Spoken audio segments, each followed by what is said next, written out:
I wanted to ask, I guess I can just make it a general question so everybody can have their own opinions. But I wanted to ask, like, how do you find that?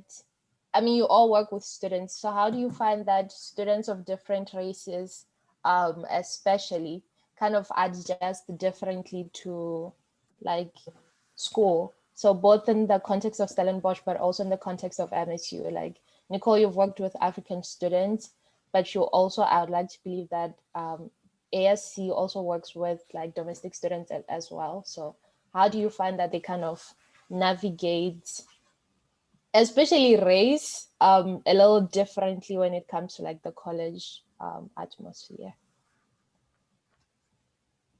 Well, for myself, I have limited contact because we're not a degree granting Mm-hmm. unit. We're a supporting unit. So the students that I have interaction with is on a different level than like a professor would have or somebody in a different department. Um, I have not seen that side of it, I guess. Mm. I don't hear that side. When students come in, I'm supporting them with one of their events. Mm. And they are both international students and domestic students. And from what I see, they navigate quite similarly in most aspects. Mm.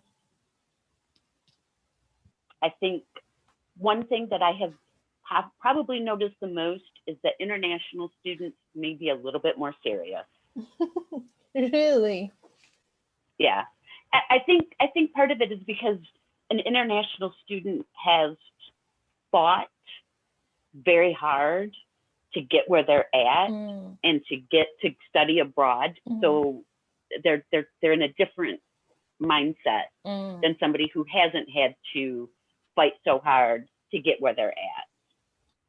That's interesting. You know, And to go to study abroad is a huge undertaking, as you know.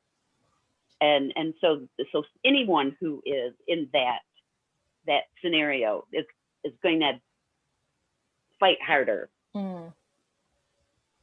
and I think to Nicole's point, the the restrictions that are immigration restrictions that are put on international students might actually motivate them to take life, schoolwork especially seriously, because you have a visa that has an expiry date and you have to get things done within that time frame. Mm. With domestic students, they can work as much as they want, right? So school is only one, sometimes, not always, but school is only one of other things they could do. You could take a full-time job and then school becomes part-time. In my case, in graduate school, I started with, and again, I can't generalize to everyone, but I started with colleagues who like might take 10 years to finish. There's no, because what matters is you want to work and get money and feed your family and do other things. And then school is only another piece. Whereas in my Mm. case, I came to the US for school. So that's the full-time thing. And I'm limited in how much I can work. And so both the limitations on time, but also just the fact that the visa would expire and you want to finish before the visa expires, that That's might true. actually determine the dynamics. That's true. You're absolutely right. For me also, I came on a scholarship. I came on a Fulbright. So, you feel like there's a responsibility here. And you have a deadline. Fulbright scholarship is not permanent. So if you don't graduate at a certain point, you're on your own basically. The other thing is, apart from what has been stated, the other thing is it also depends on the kind of background. We had a British system, which is actually more rigorous than the American system. And not to insult Nicole, the American here, but I found it very easy. No offense taken, yeah, please. Yeah, I found it very easy to score A's and stuff when I was in the US but it was that background. But everything else that has been said is also true about feeling like the restrictions of whether it's immigration or the restrictions of your scholarship. But the one thing, though, that I always battled through is this whole thing about being a foreigner. A lot of the students from European countries were hardly, that designation was hardly applied to them. It was almost automatic that if you're from some part of Europe, you were not really a foreigner, so that label, and it made me very conscious of myself. I studied theater, so you can imagine each time I was on stage, everywhere I went to, people always said, "Oh, you have an accent," and what does that mean? As opposed to the French student who they would say, "Oh, you have a romantic French," the romantic French accent. So the whole foreigner, it almost became a stigma. So that was one of my major challenges, and eventually I would also have to contend with racism. Like I think I've shared this with you, Pena, once. My thesis was on African American drama, and nobody would supervise me. I had to go to Afro-American studies to get supervision. So it's a lot to contend with, but at the same time, there are a lot of great opportunities, which we see the need to take advantage of. Yeah. That's a really good point. I relate with some of what everyone is saying, even though it wasn't really directed to the side of the country. No, she did. She actually directed it. Yeah. Oh, okay. No, because I was born in South Africa, but my whole family is sort of spread out just about everywhere. So a lot of my family is in Lesotho, which is where that's my home and my heart. And then some of it is in Botswana. In fact, my dad is based in Botswana since I've been alive. And finding myself, I almost feel like I'm alone in South Africa, even though technically it's my birthplace, but it's not where I'm rooted. And so every time I run up, like I'm also on a scholarship at the moment, but I'm also aware that it's not permanent.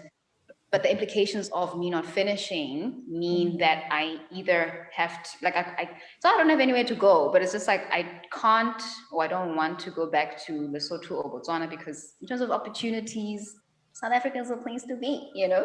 So that's true. It does put some kind of a pressure. And also I think growing up, my mom was she drummed it into my head quite a bit around borders and, how to begin with, they were carved out on some dinner table by esteemed Europeans who decided that this will be this will be Botswana, this will be Lesotho, and that frustrates me quite a bit, because it's like, I want to say I'm African, but unfortunately we live in a place or in a world that wants you to be designated specifically. To like one place. I get that. Yeah. I didn't answer anything much, but yeah, I just wanted to jump in. No, but that makes a lot of sense though. Because I think for me too, like the very, very first time I ever left Botswana was to go to South Africa. And that already felt like it was like a whole experience in its own. I went to the beach for the first time in Cape Town. So that was like a whole, that was like a whole experience. I think when we got back to that, I was like, I need to see more of the world. So I totally relate to that. But I guess maybe before, because we have 30 minutes left, before I brought people back in, I was just thinking about the fact that, as an African student in the US, I'm Black. So obviously that's how everybody else sees me. But then when you get in certain spaces, it's like, I can't relate to the experiences of African American students. So there's like an added layer to it that that's right. You find yourself in a space where you have to learn about everybody else's experience, regardless of whether everybody else sees you as Black or not. And then as an international student as well, there's international students, let's say from European countries, it's usually they're international students, but they're also kind of blend into the environment, or just the culture in a way. So there's always these added layers to it that for me, my sophomore year, I had to start really looking into resources to just help me navigate the space and college in general. So I don't know what everybody else is going to say, but I'm looking forward to hearing what they have to say on that. Well, the thing about, fitting in, or, African Americans of African background, but there's very unique things about African Americans when it comes to whether it's language, culture, the arts, and so on. But, you know, for me, a lot of those differences, not just with African Americans, other Africans and other people in America, you know, I think the moment I've been able to cross barriers and engage people, it's been a wonderful experience. And many times we hesitate because of the information out there. Yeah. You know, maybe, I don't know if I should give this example, but there's a thing now between Nigerians and South Africans. But every time I meet a South African, I want to relate to them as people, not based on the information I'm getting about, that whatever is supposed to be I don't know what it is. But so I take it from a very individual perspective, but I've had a wonderful, wonderful relationship. Whether I've met people from Zimbabwe, South Africa, the Ivory Coast, Mali, African Americans, people from the Caribbean, I think a lot has to do with what we bring into the relationship. And when I go into these relationships with an open mind, I've had nothing but a wonderful experience. I've never had a bad experience with anybody, you know, from any African country or any African American or people from the Caribbean. Never, never. And, you know, I hope it stays that way. There's a lot to learn. No, there really is a lot to learn.